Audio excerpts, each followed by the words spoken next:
Hello! I've decided to break my silence about The Hobbit, The Desolation of Smaug with this review. In short, it sucks.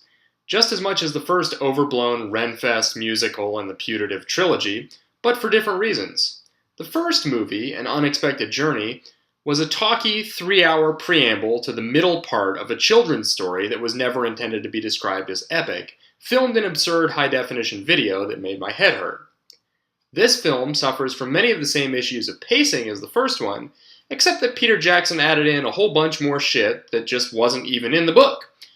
I'm not a Tolkien purist, and I haven't read the book lately. In fact, I saw the most recent movie a few days ago, and have done my best to block it from my mind.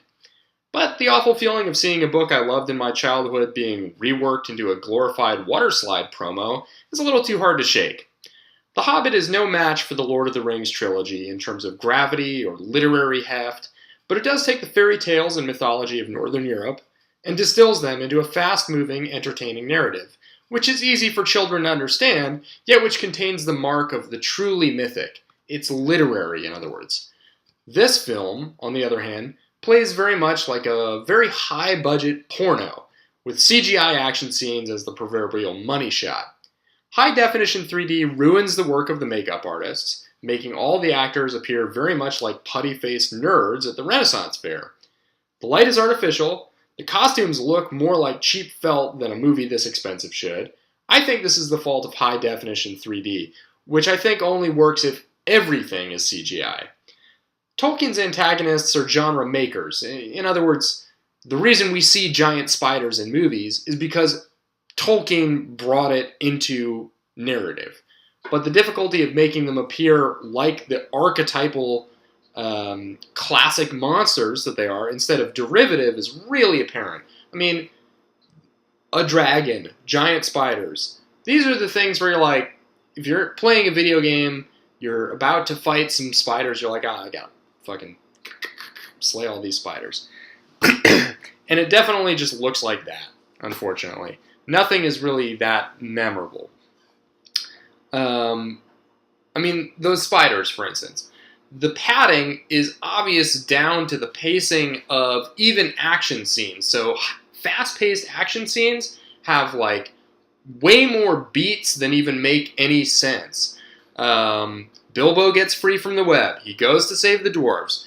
They're 1 second away. The spiders are literally rearing back and going, and they're about to bite, and he has his sword out, and there's a beat, and the spiders are reaching down. He readies his sword. He kind of looks around. He looks worried. Ooh.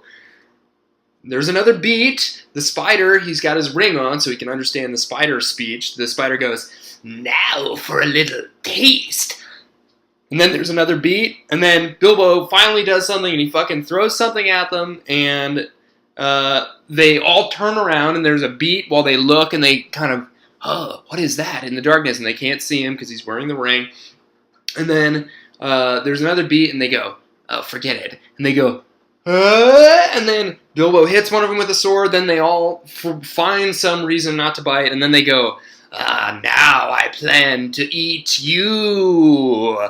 And then Bilbo is still hesitating, and he's got his sword out, and then he hits one of them with a sword, and then they all turn around, and then one of them is still biting, and he goes, initiating the biting sequence, starting bite, now, and nobody gets fucking hurt.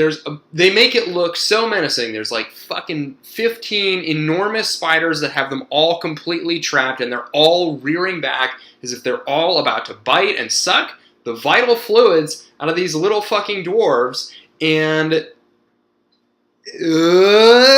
nothing happens. It's a total juke. It's bullshit. Similarly, the dwarves, so I remember in the book, the dwarves, when they were kind of getting packed into barrels, they're escaping the Wood Elf Kingdom. They get packed into barrels, the barrels get sealed. Then there's 2 pages. They hear some banging sounds, a little bit of water gets in, seems dangerous, they get bruised, boom. All of a sudden, the barrels get opened up. Oh, okay, that was a way to transition the story.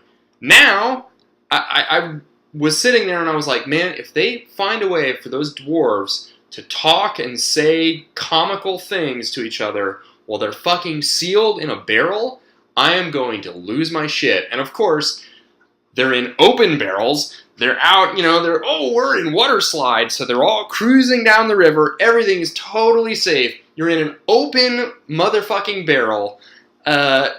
Somehow they were in captivity, but they have weapons. Orcs come. There's a big fight. It's like a big water slidey kind of thing.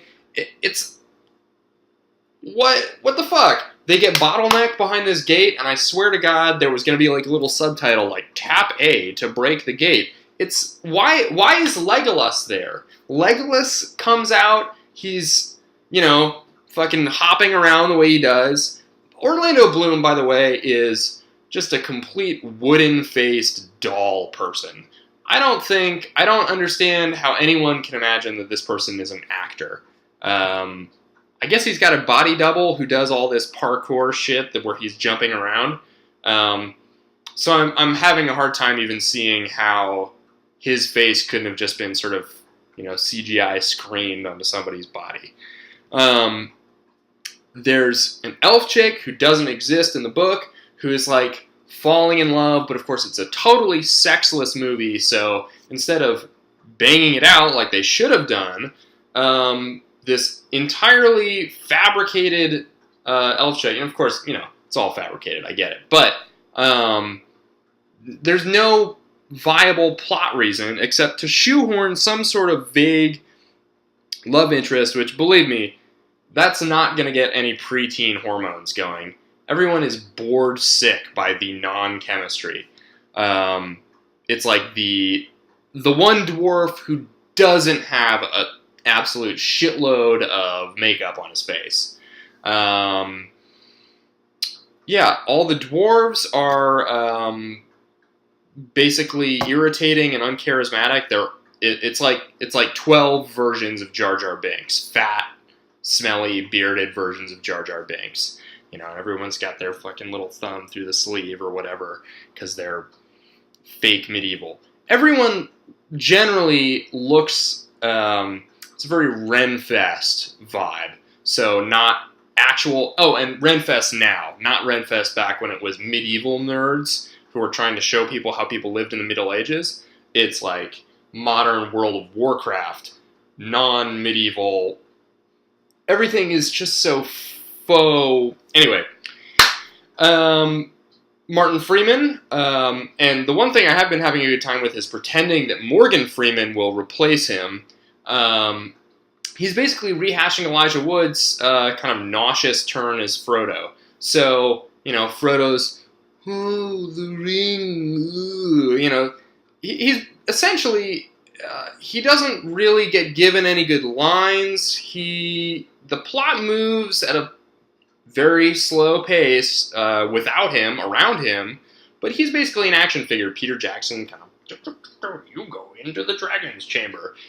And it really is kind of nailed home. He goes into the chamber. I remember in the book, there's kind of this witty dialogue. It's a little bit similar to, the riddling with Gollum in the other mountain. And you get a sense of Bilbo's kind of intelligence and his wit. And Bilbo's basically like, walking around doing nothing. He's basically, I feel like he's playing a British salesman who has his wallet stolen on a vacation in Bali. So, I wouldn't really care if this was another fictional property. The Hunger Games can shit it up all it wants. But this, to me, is the closest thing that modern English has to this type of medieval Norse mythology. So it's the only thing that we have that is a mythology that is written in a language fully intelligible. It's not, it's not Middle English. That is kind of a self-contained full mythology. And then they go ahead and they add in all these horrible video game sequences. It's totally padded out. It looks awful. In addition, everybody is on about how much CGI there is and how much money they spent on the CGI and how great it looks. The molten gold effect, so just throwing this out here, spoiler alert, not in the book also. The dwarves aren't inside the mountain. Again, it's fine, creative license, if it's worth it, but they make on the fly an enormous molten gold dwarf, which then melts and blasts molten gold all over Smaug. Smaug is then covered in molten gold, and there's molten hot gold flying everywhere, and somebody rides like a shovel through it and isn't burned to death for whatever reason. It took a huge amount of money to make. It's not in the book. Okay, fine. It's 100% pointless. I have no clue what purpose it serves. And on top of that, it looks like unbelievable, amazing computer graphics. In other words, fucking fake. Okay, I'm done.